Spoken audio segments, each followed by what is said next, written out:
ಪುಟ್ಟ ಗೌರಿ ಮದುವೆ ಭಾಗ 41. ಅದು ಅಮ್ಮ, ನನ್ನ ಹತ್ರ ಇರೋದೇ ಈ ಥರದ ಬಟ್ಟೆಗಳೇನೆ. ನೀವು ಹೇಳಿದಂಗೆ ಚೂಡಿದಾರ ಕೂಡ ಇದೆ, ಆದರೆ ಅದೆಲ್ಲ ಮಾಮೂಲಿ ಪೀಸ್ ತಗೊಂಡು ಹೊಲಿಸಿರೋದು ಎಂದಳು. ಅವಳ ಸಪ್ಪಯ್ಯ ಮುಖ ಕಂಡು ಕಮಲಾಕ್ಷಿಯವರು, ಅದಕ್ಕೆ ಯಾಕೆ ಇಷ್ಟೊಂದು ಬೇಜಾರು ಮಾಡ್ಕೋತೀಯಾ, ಸ್ವಲ್ಪ ಇರು ಅಂತ ಹೇಳಿದವರೇ ತಮ್ಮ ಮೊಮ್ಮಗಳು ಬಂದಾಗ ಉಳಿದುಕೊಳ್ಳುತ್ತಿದ್ದ ರೂಮ್ಗೆ ಹೋಗಿ ಅವಳಿಗೆ ಅಂತ ಕೊಡಿಸಿದ್ದ ಕೆಲವೊಂದಷ್ಟು ಡ್ರೆಸ್ಗಳನ್ನು ತೆಗೆದುಕೊಂಡು ಬಂದು ಗೌರಿಗೆ ಕೊಡುತ್ತಾರೆ. ಆಶ್ಚರ್ಯದಿಂದ ಅವುಗಳನ್ನು ನೋಡುತ್ತಾ ಗೌರಿ, ಅಮ್ಮ, ಈ ಬಟ್ಟೆ ಯಾರದು ಎಂದಳು. ಇವೆಲ್ಲ ನಾನು ನನ್ನ ಮೊಮ್ಮಗಳು ಹಿಮಾಗೆ ಅಂತ ತಂದಿದ್ದು, ಆದರೆ ಅವಳು ಮಾಡರ್ನ್ ಡ್ರೆಸ್ ಬೇಕು ಅಂತ ಹೇಳಿ ಇವುಗಳ ಕಡೆ ಕಣ್ಣೆತ್ತಿಯೂ ಸಹ ನೋಡಲಿಲ್ಲ. ತಂದಿರೋದನ್ನು ವಾಪಸ್ ಯಾಕೆ ಕೊಡೋದು ಅಂತ ಹೇಳಿ ಹಾಗೆ ಅವಳ ಕಬೋರ್ಡ್ನಲ್ಲಿ ಇಟ್ಟಿದ್ದೆ. ಈಗ ನಿನ್ನ ಉಪಯೋಗಕ್ಕೆ ಬರ್ತವೆ ನೋಡು ಅಂತ ಹೇಳಿ ಒಂದು ಬ್ಯಾಗ್ನಲ್ಲಿ ಇದ್ದ ಬಟ್ಟೆಗಳನ್ನು ಅವಳ ಕೈಗೆ ಕೊಡ್ತಾರೆ. ಬ್ಯಾಗ್ ತುಂಬ ಭಾರ ಇತ್ತು. ಕಡಿಮೆ ಅಂದರೂ 10ರಿಂದ 12 ಡ್ರೆಸ್ ಇರಬಹುದು ಅಂತ ಅಂದಾಜಿಸಿದ್ದಳು. ಸರಿ, ತಗೊಂಡು ನಿನ್ನ ರೂಮಿಗೆ ನಡಿ. ಈ ಬಟ್ಟೆಗಳಲ್ಲಿ ನಿನಗೆ ಯಾವುದು ಸೂಟ್ ಆಗುತ್ತೋ ಅದನ್ನು ನಾಳೆ ಹಾಕೊಳ್ಳುವಂತೆ ಎನ್ನುತ್ತಾರೆ. ಇಬ್ಬರು ಗೌರಿ ರೂಮಿಗೆ ಬಂದರು. ಎಲ್ಲ ಡ್ರೆಸ್ಗಳನ್ನು ಹಾಸಿಗೆ ಮೇಲೆ ಹರಡಿ ನೋಡಲು ಒಂದು ಡ್ರೆಸ್ ಇನ್ನೊಂದು ಡ್ರೆಸ್ಗಿಂತ ಚೆಂದ ಇದ್ದವು. ಎಲ್ಲ ಕೂಡ ಟ್ರೆಡಿಷನಲ್ ಡ್ರೆಸ್ಗಳೇ. ಹಿಮಾ ಕೂಡ ಗೌರಿ ಅಷ್ಟೇ ಐಟು ವೇಟ್ ಇದ್ದ ಕಾರಣ ಸೈಜ್ ಕೂಡ ಕರೆಕ್ಟಾಗಿ ಇದ್ದವು. ಡ್ರೆಸ್ಗಳನ್ನು ನೋಡುತ್ತಾ ನಿಂತಿದ್ದ ಗೌರಿಯನ್ನು ಕಂಡು, ಇದರಲ್ಲಿ ಯಾವುದಾದ್ರೂ ಒಂದು ಸೆಲೆಕ್ಟ್ ಮಾಡಮ್ಮ ಎಂದರು. ಅಮ್ಮ, ನನಗೆ ಯಾವುದನ್ನು ಸೆಲೆಕ್ಟ್ ಮಾಡಬೇಕು ಅಂತ ಗೊತ್ತಾಗ್ತಾ ಇಲ್ಲ, ಪ್ಲೀಸ್ ನೀವೇ ಒಂದು ಸೆಲೆಕ್ಟ್ ಮಾಡಿಕೊಡಿ ಎಂದಳು. ನೋಡು, ಮೊದಲನೇ ದಿನ ಕಾಲೇಜ್ಗೆ ಅಡ್ಮಿಷನ್ಗೆ ಅಂತ ಹೋಗ್ತಾ ಇದ್ದೀವಿ. ಹೇಳಬೇಕು ಅಂದರೆ ಸ್ಯಾಟರ್ಡೇ ಕರ್ಕೊಂಡು ಹೋಗೋ ಹಾಗಿಲ್ಲ, ಆದರೆ ಏನು ಮಾಡೋದು, ಈಗಾಗಲೇ ಕಾಲೇಜ್ ಓಪನ್ ಆಗಿಬಿಟ್ಟಿದೆ. ಮತ್ತೆ ನಿನಗೆ ಕಾಲೇಜ್ಗೆ ಹೋಗೋದಕ್ಕೆ ಲೇಟ್ ಆಗುತ್ತೆ ಅನ್ನೋ ಕಾರಣಕ್ಕೆ ನಾಳೆನೇ ಅಡ್ಮಿಷನ್ ಮಾಡಿಸ್ತಾ ಇದ್ದೀವಿ. ಮೊದಲ ದಿನ ಆಗಿರೋದ್ರಿಂದ ಆ ಗುರುಗಳ ಕೃಪೆ ನಿನ್ನ ಮೇಲೆ ಇರಲಿ ಅಂತ ಹೇಳಿ ಹಳದಿ ಬಣ್ಣದ ಚೂಡಿದಾರ್ ಕೈಗೆ ಕೊಡುತ್ತಾರೆ. ಇದನ್ನು ಹಾಕ್ಕೊಂಡು ರೆಡಿಯಾಗಿರು, ಬೆಳಿಗ್ಗೆ ಬೇಗ ಹೋಗೋಣ. ಆಗಲೇ ಟೈಮ್ 7 ಗಂಟೆ ಆಗಿದೆ. ನಾನು ಹೋಗಿ ಬೇಗ ಅಡುಗೆಗೆ ರೆಡಿ ಮಾಡ್ತೀನಿ ಎಂದರು ಕಮಲಾಕ್ಷಿ. ಅಮ್ಮ, ನನಗೂ ಕೂಡ ಮಾಡೋದಕ್ಕೆ ಬೇರೆ ಕೆಲಸ ಇಲ್ಲ, ಇವತ್ತು ನಾನೇ ಅಡುಗೆ ಮಾಡ್ತೀನಿ ಪ್ಲೀಸ್ ಎಂದಳು. ಏನು, ನಿನಗೆ ಅಡುಗೆ ಮಾಡೋದಕ್ಕೂ ಬರುತ್ತಾ? ಒಂದು ಲೋಟ ಕಾಫಿ ಕೂಡ ಮಾಡೋದಕ್ಕೆ ಬರದೇ ಇರೋ ತಮ್ಮ ಮೊಮ್ಮಗಳನ್ನು ನೆನಪಿಸಿಕೊಳ್ಳುತ್ತಾ ಕೇಳಿದರು ಕಮಲಾಕ್ಷಿ. ಆಗ ಗೌರಿ ನಗುತ್ತಾ, ಹೌದು ಅಮ್ಮ, ನಾನು 6ನೇ ಕ್ಲಾಸ್ ಇದ್ದಾಗಲೇ ಅಡುಗೆ ಮಾಡೋದಕ್ಕೆ ಶುರು ಮಾಡಿದೆ. ಆಗಿನಿಂದಲೇ ನನಗೆ ಮನೆ ಕೆಲಸ ಎಲ್ಲ ಮಾಡ್ತಾ ಇದ್ದೆ. ನಿಮಗೆ ಯಾವ ಅಡುಗೆ ಬೇಕು ಅಂತ ಹೇಳಿ ಅರ್ಧ ಗಂಟೆಯಲ್ಲಿ ರೆಡಿ ಮಾಡಿ ಕೊಡ್ತೀನಿ ಎಂದಳು. ನಿನ್ನ ಅಪ್ಪಾಜಿಗೆ ಮುದ್ದೆ ಬಸ್ಸಾರು ಅಂದರೆ ತುಂಬ ಇಷ್ಟ. ಸಾಂಬಾರು ಏನು ಮಾಡಿಬಿಡ್ತಿದ್ದೆ, ಆದರೆ ಮುದ್ದೆ ಮಾಡಿ ಅಭ್ಯಾಸ ತಪ್ಪೋಗಿದೆ. ಹೇಗಿದ್ರೂ ಮನೆಯಲ್ಲಿ ಸೊಪ್ಪಿದೆ, ಸೊಪ್ಪು ಪಲ್ಯ ಮಾಡಿ ಬಸ್ಸಾರು ಮಾಡಿ ಮುದ್ದೆ ಮಾಡೋಣ ಎಂದರು. ಅಯ್ಯೋ, ಅದಕ್ಕೇನಂತೆ ಅಮ್ಮ, ನೀವೇನೋ ತಲೆ ಕೆಡಿಸ್ಕೋಬೇಡಿ, ನೀವು ಆರಾಮಾಗಿ ಕೂತ್ಕೊಂಡು TV ನೋಡಿ, ಅರ್ಧ ಗಂಟೆಯಲ್ಲಿ ಅಡುಗೆ ಮಾಡ್ತೀನಿ ಎಂದಳು. ಆಗ ಕಮಲಾಕ್ಷಿಯವರು, ಅಯ್ಯೋ, ಎಲ್ಲಾದರೂ ಉಂಟೆ, ನಿನ್ನ ಅಪ್ಪಾಜಿಗೆ ನಿನ್ನನ್ನು ಅಡುಗೆ ಮನೆಯಲ್ಲಿ ಒಬ್ಬಳನ್ನೇ ಬಿಟ್ಟಿದ್ದೇನೆ ಅಂತ ಗೊತ್ತಾದರೆ ಅಷ್ಟೇ ನನ್ನ ಕತೆ. ಅಡುಗೆ ಪೂರ್ತಿ ನೀನೇ ಮಾಡುವಂತೆ, ಅದಕ್ಕೆ ಸಹಾಯ ಮಾಡ್ತೀನಿ ಎಂದರು. ಸರಿ, ನಿಮ್ಮಿಷ್ಟ ಅಮ್ಮ, ಬನ್ನಿ ಹೋಗೋಣ ಅಂತ ಹೇಳಿ ಇಬ್ಬರು ಕಿಚನ್ಗೆ ಬರುತ್ತಾರೆ. ನಾನು ಬೇಳೆ ಕುಕ್ಕರ್ಗೆ ಹಾಕಿರ್ತೀನಿ, ನೀವು ಅಷ್ಟರಲ್ಲಿ ಸೊಪ್ಪು ಬಿಡಿಸಿಬಿಡಿ, ನಾನು ಸಾಂಬಾರಿಗೆ ಸ್ವಲ್ಪ ಮಸಾಲೆ ರುಬ್ಕೋತೀನಿ ಅಂತ ಹೇಳಿ ಸೊಪ್ಪನ್ನು ಕಮಲಾಕ್ಷಿ ಅವರ ಕೈಗೆ ಕೊಟ್ಟು ಸಾಂಬಾರಿಗೆ ರೆಡಿ ಮಾಡಿಕೊಳ್ಳುತ್ತಾಳೆ. 2 ವಿಷಲ್ ಕೂಗಿದ ನಂತರ ಅದರ ಜೊತೆ ಸೊಪ್ಪನ್ನು ಹಾಕಿ ಬೇಯಿಸಿಕೊಂಡು ಒಗ್ಗರಣೆಗೆ ಇಡುತ್ತಾಳೆ. ಗೌರಿ ಅಡುಗೆ ಕೆಲಸದಲ್ಲಿ ಇದ್ದ ನೈಪುಣ್ಯತೆಯನ್ನು ಕಂಡು ಕಮಲಾಕ್ಷಿಯವರೇ ಬೆರಗಾಗುತ್ತಾರೆ.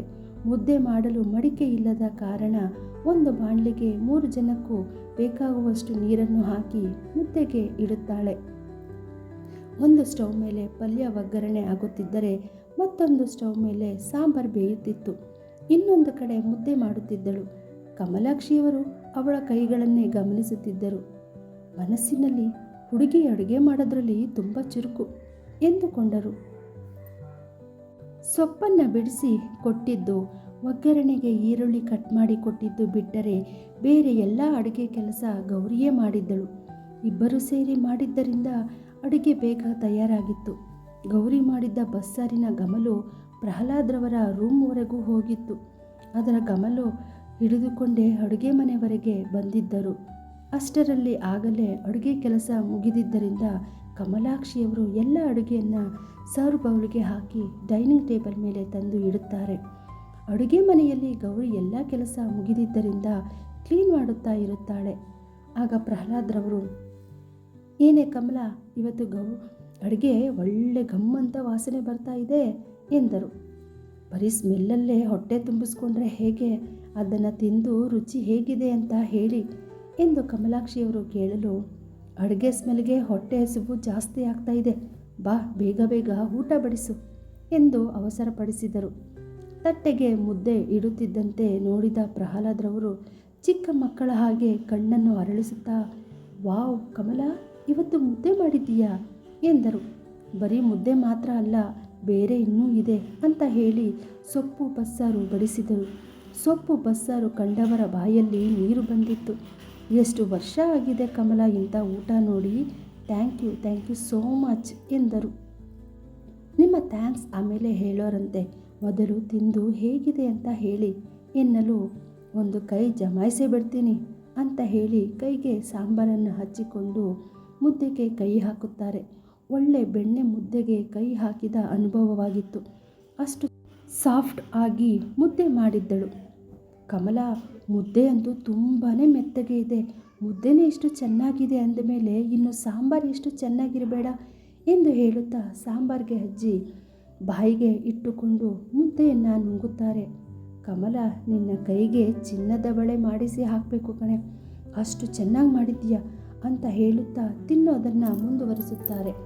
ಗಂಡ ಇಷ್ಟು ವರ್ಷದಲ್ಲಿ ಯಾವತ್ತೂ ಕೂಡ ಊಟವನ್ನು ಹೀಗೆ ಹೊಗಳುತ್ತಾ ಆಸ್ವಾದಿಸುತ್ತಾ ತಿನ್ನೋದನ್ನು ಕಂಡಿರಲೇ ಇಲ್ಲ. ಇನ್ನು ಸ್ವಲ್ಪ ಮುದ್ದೆ ಹಾಕು ಅಂತ ಹೇಳಿ ಮತ್ತೆ ಮುದ್ದೆಯನ್ನು ಬಡಿಸಿಕೊಂಡು ತಿನ್ನುತ್ತಾರೆ.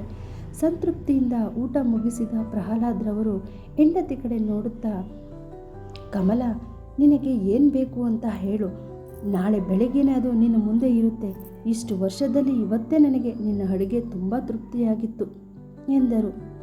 ಆಗ ಕಮಲಾಕ್ಷಿಯವರು, ಹೌದಾ, ಹಾಗಿದ್ರೆ 1 ನಿಮಿಷ ಇರಿ ಅಂತ ಹೇಳಿ ಅಡುಗೆ ಮನೆಯಲ್ಲಿ ಇದ್ದ ಗೌರಿಯನ್ನು ಕರೆಯುತ್ತಾರೆ. ಆಗ ಪ್ರಹ್ಲಾದ್ರವರು, ಇದೇನು ಕಮಲ, ನಿನಗೆ ಏನು ಗಿಫ್ಟ್ ಬೇಕು ಅಂತ ಕೇಳಿದ್ರೆ ಗೌರಿನ ಯಾಕೆ ಕರೆದೆ ಎಂದರು. ನೀವು ಚಿನ್ನದ ಬಳೆ ಮಾಡಿಸಿಕೊಡುವುದು, ಗಿಫ್ಟ್ ತಂದು ಕೊಡಬೇಕಾಗಿರೋದು ನನಗಲ್ಲ, ಗೌರಿಗೆ. ಯಾಕಂದರೆ ಈ ಅಡುಗೆ ಮಾಡಿದ್ದು ನಾನಲ್ಲ, ಗೌರಿ ಎನ್ನಲು ಪ್ರಹ್ಲಾದ್ರವರು ಗೌರಿಯ ಕಡೆ ಆಶ್ಚರ್ಯದಿಂದ ನೋಡುತ್ತಾರೆ. ತಾನೇ ಅಡುಗೆ ಮಾಡಿದ್ದು ಅಂತ ಗೊತ್ತಾಗಿ ಎಲ್ಲಿ ತನಗೆ ಬೈಯುತ್ತಾರೆ ಅಂತ ಭಯದಲ್ಲಿ ನಿಂತಿದ್ದ ಗೌರಿಯನ್ನು ಕಂಡು, ತುಂಬ ಚೆನ್ನಾಗಿ ಅಡುಗೆ ಮಾಡಿದ್ದೆ ಮಗಳೇ, ಇಷ್ಟು ರುಚಿಯಾದ ಅಡುಗೆನ ನನ್ನ ತಾಯಿಯ ಕೈಯಲ್ಲಿ ಬಿಟ್ಟರೆ ಇದೇ ಮೊದಲ ಸಾರಿ ನಾನು ತಿಂದಿದ್ದು. ಕಮಲ ಕೂಡ ಚೆನ್ನಾಗಿ ಅಡುಗೆ ಮಾಡ್ತಾಳೆ, ಆದರೆ ನಿನ್ನಷ್ಟು ರುಚಿಯಾಗಿ ಯಾವತ್ತೂ ಮಾಡಿಲ್ಲ. ಒಂದು ಮಾತು ಕೇಳ್ತೀನಿ, ಬೇಜಾರು ಮಾಡ್ಕೋಬೇಡ ಗೌರಿ ಎನ್ನಲು, ಪರವಾಗಿಲ್ಲ ಅಪ್ಪಾಜಿ, ಅದೇನು ಅಂತ ಹೇಳಿ ಎಂದಳು. ಇನ್ಮೇಲೆ ನನಗೆ ನೀನೇ ಡೈಲಿ ಅಡುಗೆ ಮಾಡಿ ಕೊಡಬೇಕು. ಬೆಳಿಗ್ಗೆ ನೀನು ಈ ಮನೆಗೆ ಬಂದಾಗ ನಿನ್ನ ಕೈಲಿ ಯಾವ ಕೆಲಸನೂ ಮಾಡಿಸ್ಬಾರ್ದು ಅಂತ ಅಂದ್ಕೊಂಡಿದ್ದೆ.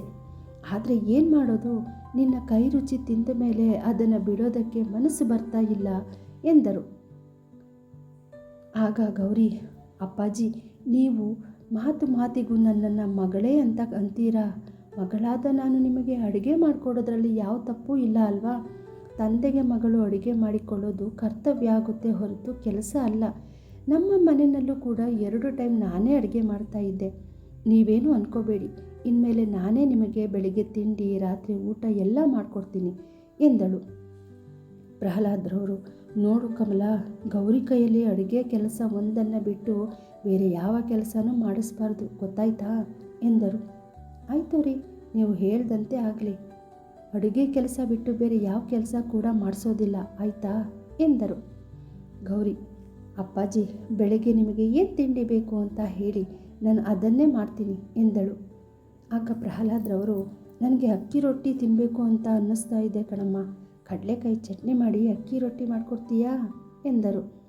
ಅಯ್ಯೋ ಅಪ್ಪಾಜಿ, ಅಷ್ಟೇ ತಾನೇ, ನೀವು ಎದ್ದು ರೆಡಿಯಾಗಿ ಬರುವಷ್ಟರಲ್ಲಿ ಬಿಸಿ ಬಿಸಿ ಅಕ್ಕಿ ರೊಟ್ಟಿ ರೆಡಿಯಾಗಿರುತ್ತೆ. ಇನ್ಮೇಲೆ ನಿಮಗೆ ಏನೇ ತಿನ್ನಬೇಕು ಅಂತ ಅನಿಸಿದ್ರು ನನ್ನನ್ನು ಕೇಳಿ, ನಾನು ಮಾಡಿ ಕೊಡ್ತೀನಿ ಎಂದು ಉತ್ಸಾಹದಲ್ಲಿ ಹೇಳಿದಳು. ಅಡಿಗೆ ವಿಚಾರದಲ್ಲಿ ಅವಳಿಗಿದ್ದ ಉತ್ಸಾಹ ಕಂಡು ಇಬ್ಬರಿಗೂ ತುಂಬ ಖುಷಿಯಾಗಿತ್ತು. ಸರಿ ಬಾ ಗೌರಿ, ಇಬ್ಬರು ಊಟ ಮಾಡಿಬಿಡೋಣ ಅಂತ ಹೇಳಿ ಇಬ್ಬರ ತಟ್ಟೆಗೂ ಊಟ ಬಡಿಸಿಕೊಳ್ಳುತ್ತಾರೆ. ಮಾರನೆಯ ದಿನ ಬೆಳಿಗ್ಗೆ ಮನೆಯೆಲ್ಲ ಧೂಪದ ಕಮಲಿನಿಂದ ತುಂಬಿತ್ತು. ಹೊರಗಿನಿಂದ ದೇವರ ನಾಮಸ್ಮರಣೆಯ ಹಾಡು ಕೇಳಿಸುತ್ತಿತ್ತು. ಎದ್ದು ಸಮಯ ನೋಡಿದ ದಂಪತಿಗಳಿಗೆ ಇನ್ನೂ 6 ಗಂಟೆ ಅಷ್ಟೇ. ಇಷ್ಟು ಬೇಗ ಯಾರು ಪೂಜೆ ಮಾಡಿ ಹಾಡು ಹೇಳ್ತಾ ಇದ್ದಾರೆ ಅಂತ ಅಂದುಕೊಂಡು ರೂಮಿನಿಂದ ಹೊರಗೆ ಎದ್ದು ಬರುತ್ತಾರೆ. ಕತೆ ಮುಂದುವರಿಯುತ್ತದೆ. ಕತೆಯನ್ನು ಕೇಳಿದ ತಮ್ಮೆಲ್ಲರಿಗೂ ತುಂಬ ಹೃದಯದ ಧನ್ಯವಾದಗಳು. ದಯವಿಟ್ಟು ನನ್ನ ಚಾನಲ್ನ ಸಬ್ಸ್ಕ್ರೈಬ್ ಮಾಡಿಕೊಂಡು ನನ್ನನ್ನು ಪ್ರೋತ್ಸಾಹಿಸಿ. ಧನ್ಯವಾದಗಳು.